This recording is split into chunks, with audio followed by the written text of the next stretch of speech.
Hi everyone, it's me, Crafty Witch. Welcome back to my channel. So I discovered a neat little way of preserving like plant material, like leaves and stuff for your grimoire, your book of shadows, your magical journal, whatever you want to call it. I was working in my book tonight and I was working with some traditional medicines. Well, in the one medicine, it's muskeg tea. We call it muskeg, but other people, mainstream society will call it Labrador tea, but we've always called it muskeg tea. And it is a plant that Native Americans have been using for since time immemorial kind of thing.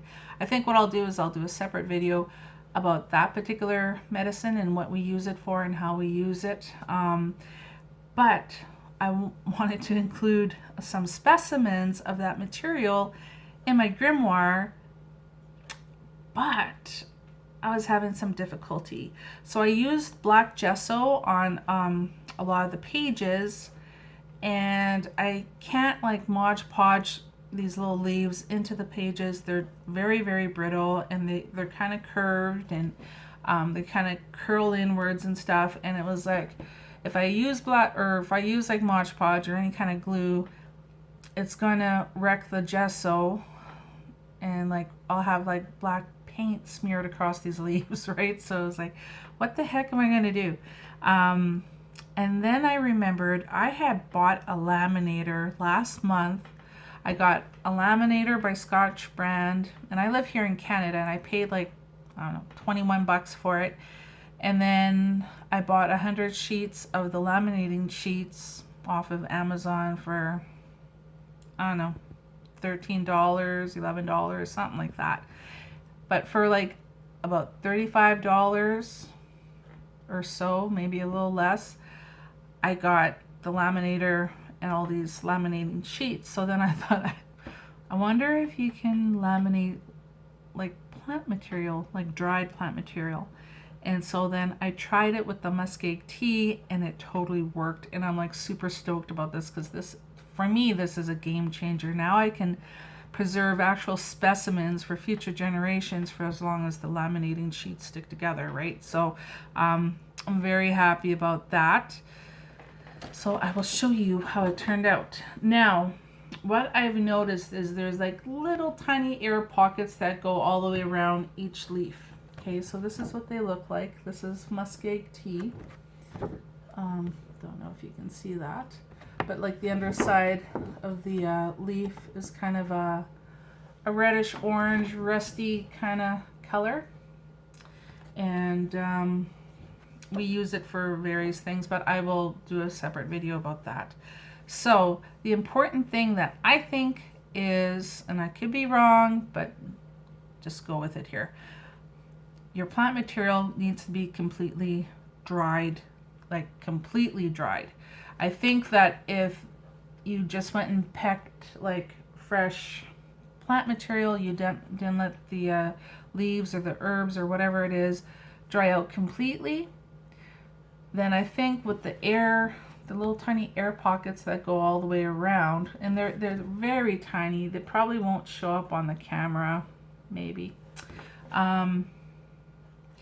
I think if there is moisture left inside these leaves, that what would happen is the leaves would start to mold, or start to rot or decay, and I think you would end up getting your leaves would just rot inside, or you'll get moldy spots, that kind of thing.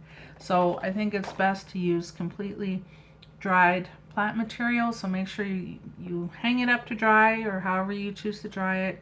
Make sure it's completely dry. Dry it for a few weeks, a couple months, however you do it.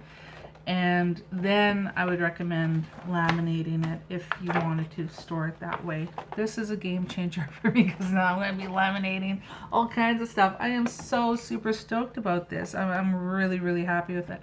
I can't draw worth a shit, so for me to try to draw these beautiful pictures or whatever of this particular plant, that's not going to happen. And for me, I'm a very tactile person. I'm very hands-on, and so I don't want to just see a picture of the plant. I want to be able to like kind of feel like, you know, how thick it is, you know, kind of the texture to some degree. I'm going to also put a little envelope inside my Book of Shadows or my Grimoire with some actual samples. They'll probably, you know, disintegrate and turn to dust in a few years, but at least there'll be something where they can actually like feel them. I think that would be kind of cool.